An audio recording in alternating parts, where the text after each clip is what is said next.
Good evening, welcome to the Buck Stops here. I'm Vishnu Shom. On the program tonight, as raids continue on DK Shivakumar, the Congress leader entrusted with looking after the Gujarat MLAs, shifted to Karnataka ahead of the Rajya Sabha elections in Gujarat. We ask, are investigating agencies being used as tools in the proxy war between Amit Shah and Ahmed Patel ahead of the absolutely critical Rajya Sabha polls in Gujarat? And later on in this program, while both India and China reiterate their desire for a solution to the Doklam standoff, India makes it clear that there has been no troop reduction in the disputed area east of Sikkim, contrary to a Chinese document which was released today. We'll get to that in a moment, but first our top story, 11 crores and counting. That's how much cash has reportedly been found during raids on one of Karnataka's most powerful Congress ministers, DK Shivakumar, at 39 locations across Delhi and Karnataka. Now, pictures have been released of the cash found, but there is now a huge political debate over the timing.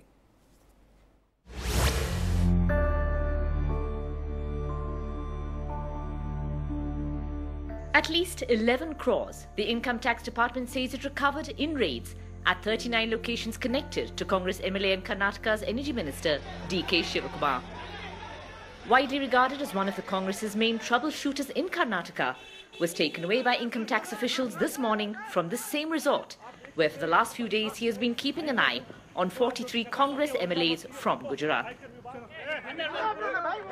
These are MLAs the Congress sent to Bengaluru for safekeeping after 6 of its legislators switched to the BJP in Gujarat, making it very difficult for key Sonia Gandhi aide Ahmed Patel to win his Rajya Sabha seat from the state. The timing of the raids and the way they were done, the Congress alleges, reeks of a political witch hunt. अब देखिए ये lobbies में जहां हम रुक रहे हैं, हम गुजरात चले जाते, उसके बाद इनके ऊपर रेड करते, तो क्या बिगड़ जाता था? अब टाइमिंग तो देखिए. But income tax sources say the probe began after the IT department followed leads about Shivakumar putting unaccounted money into real estate and jewellery. It is suspected that he is the DKS referred to by a Congress leader in a diary related to kickback seized earlier this year. किसी resort पे या किसी गुजरात के MLA पे कोई search tax department की नहीं हुई, उनसे कोई संपर्क नहीं हुआ. ये बात सच है कि कर्नाटक सरकार के एक मंत्री और उनके सहयोगियों के ऊपर कोई इनकम टैक्स की सर्च हुई. In Bengaluru, as the news became public, there were protests outside Shivakumar's upmarket home. These were fans of the country's second richest minister, upset about the raids against their star. Even as the Congress protested in multiple locations in the city, crying vendetta politics, IT officials continued questioning the minister till late in the night. The minister has a declared asset value of more than 250 crores, and IT officials tell us that the magnitude and the variety of his business interest has meant that this raid has taken more time than usual to conclude. Shivakumar's troubles couldn't have come at a worse time for the Congress in Karnataka. They need him as they head into elections in the state in a few months' time. Congress MLAs from Gujarat brought to this resort on the outskirts of Bengaluru for safekeeping. The minister charged with looking after them, Karnataka's DK Shivakumar, raided by income tax authorities and in fact picked up from this very resort. IT authorities say they were just following up on an ongoing investigation. The BJP says it's business as usual, but the Congress is crying foul over the timing of those raids. With Kumar, Harish and Govind, Maya Sharma in Bengaluru for NDTV. And my colleague Harish Upadhyay joins us now for the very latest on the story. Harish, are the raids continuing? What are the investigators saying? 11 crores is the amount which has apparently been recovered. Is there an expectation that more money may be recovered? Well, absolutely. Even as we speak, the raids continue here at DK Shivakumar's residence in Sadashiv Nagar. It's been nearly 15 hours now. 4:30 in the morning, the team started out from the income tax offices and panned out to various locations. 60 locations is what the income tax department here telling us. The first one was around 7 o'clock at the Eagleton Resort where the minister was staying. And as you have rightly pointed out, a lot of cash has been recovered. But income tax officials here telling us that by the end of this entire search and seizure operation, this figure might go up. They are saying the figure of unaccounted income could go up, not just in cash, but other investments and immovable assets as well. That is something that's being looked at even as we speak. And the income tax officials telling us the fact that the minister has his investment or business interest in so many sectors, whether it's having engineer colleges in education sector, mining, real estate, multiple sectors, has meant that they have to go through each of these investments and see if there is any unaccounted wealth. That's the reason it's taking more time than usual. And in all likelihood, we are told right now that this particular search operation and seizure operation also will continue for the second day tomorrow.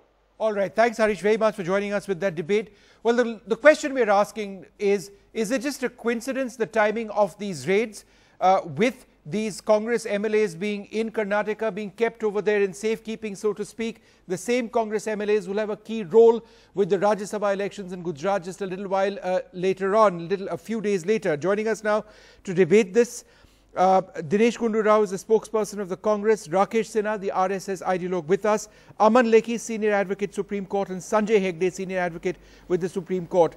Mr. Lekhi, let me come to you first. 11 crores and counting, that's the amount of money that's been found. And clearly, prima facie, there appears to be some sort of corruption over here.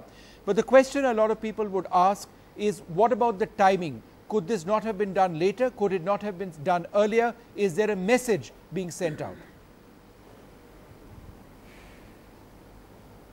Well, there's a fallacy, post hoc, ergo propter hoc. Sequence doesn't necessarily mean causality. It's not because that the rooster crows that the sun rises. It just so happens the rooster may be crowing when the sun rises. Now, merely because the gentleman was in charge of the 48 MLAs over there, that by itself would not necessarily mean that he is cannot come in law's net. And if there is unaccounted wealth which he has concealed, provisions of the Income Tax Act cannot be invoked and he cannot be proceeded against. It's not the motive alone which is relevant in law. Motive does not in any way negate or neutralize the action. And insofar as the raid is concerned, the invocation of 132 is vindicated by the recovery of cash. Now, if supposing the raid had not actually resulted in this recovery, then vendetta politics could have been justified. But vendetta suggests an element of political repression, and political repression means extra constitutional and extra legal ways to in some way inhibit political activity. But you cannot claim a right to conduct political activity by illegitimate means. And if supposing unaccounted cash is found in a minister's home and he's got business interests which is not disclosed, it is imperative that law takes its course and action is actually taken against him. Dinesh Gundu Rao, the fact is that money has been located. So, the fact that these recoveries have taken place, how much does that weaken your argument that there is political vendetta? This is undisclosed income. That's what the IT people are saying. How do you respond to this? Vishnu, I think first of all, we're jumping to too many conclusions before this is the first day of the IT raid, and we will not come in the way of the law. Let the IT raid, let them investigate, let them find out where was this money found, is it accounted for, unaccounted for, in whose house, in which all houses, because raids have taken place in some 35-40 houses. Not just Mr. Shivakumar's place, but many other people who may have been connected to him. But whose money is it, what money is it, we don't know. So we are jumping to too many conclusions over here before even knowing what's exactly happened. But the issue over here is the timing, the conspiracy, and the way the central government is using agencies to malign and attack Congress leaders, and also what's happening in Gujarat, the background to it. And these people having come over here. No, but Mr. Lekhi had a point. Mr. Lekhi had a point. He said that you could make these allegations if there were no recoveries. The fact is, recoveries have been made. It's not a small amount of money. No, so I do not know what the recovery is. There could be a case that could be made out. See, I do not know. No, how do you know prima facie there is a case? We do not know. There is no authenticated information from the Income Tax Department which they have released, saying in this particular house so much of money was found, in this particular house, in this one's property I found so much. We do not know anything. We are just now discussing. So are you saying that it was money that was planted? How did it get there? How did 11 crores? How did 11 crores get to these places? No. How do you? I am just saying, let that all be decided in the investigation. Is it accounted for, unaccounted for, in whose house, with whom was it found, how much exactly was found? That be decided. So why do you believe there was still a conspiracy? Yeah. But there's a pattern to this. There's a pattern to this. If you see, Congress ministers, Congress leaders, opposition leaders have been selectively targeted by this government. Can you name one person of the BJP who's been targeted or against whom they've taken action?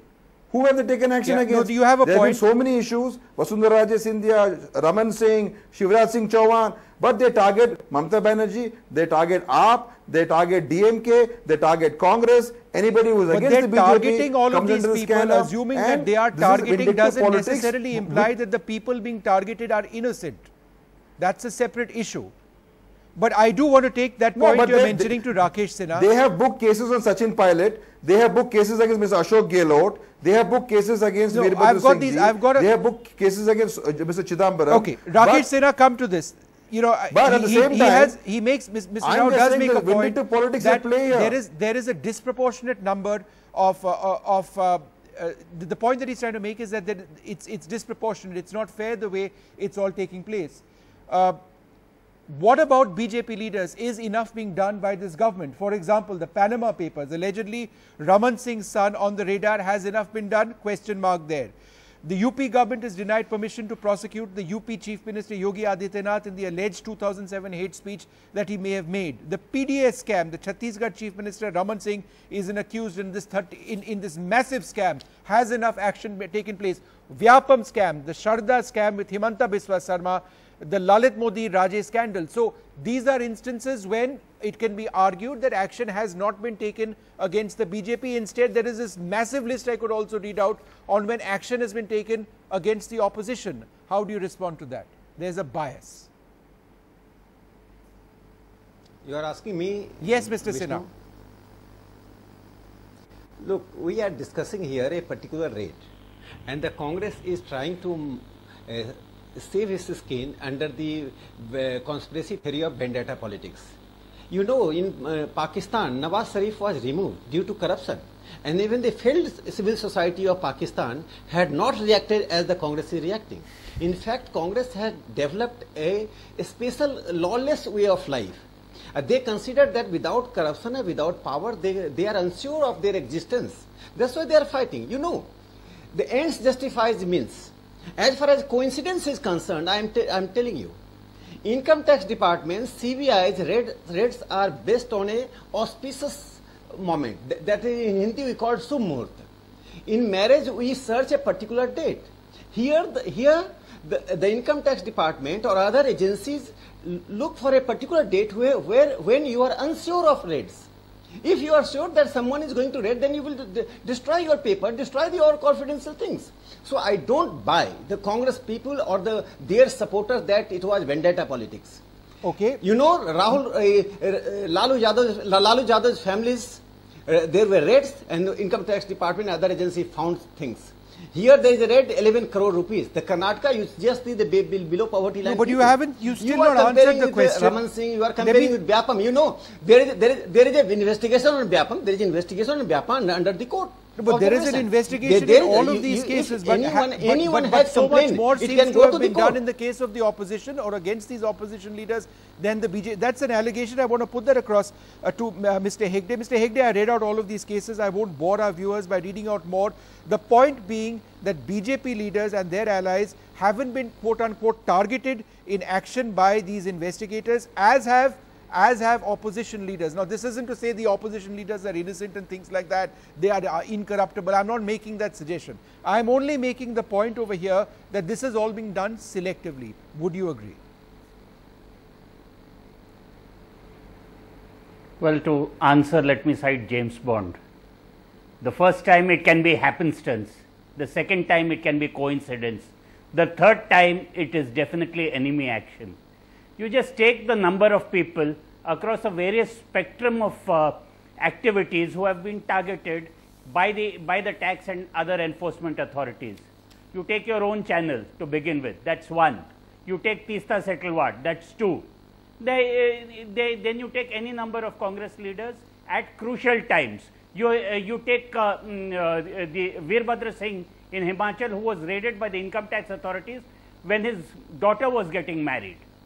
Don't tell me that we live in a fairy tale world where the income tax authorities act independently without being pushed at crucial points of time. The income tax authorities are merely one more weapon in the armory of enforcement and compliance that this government uses.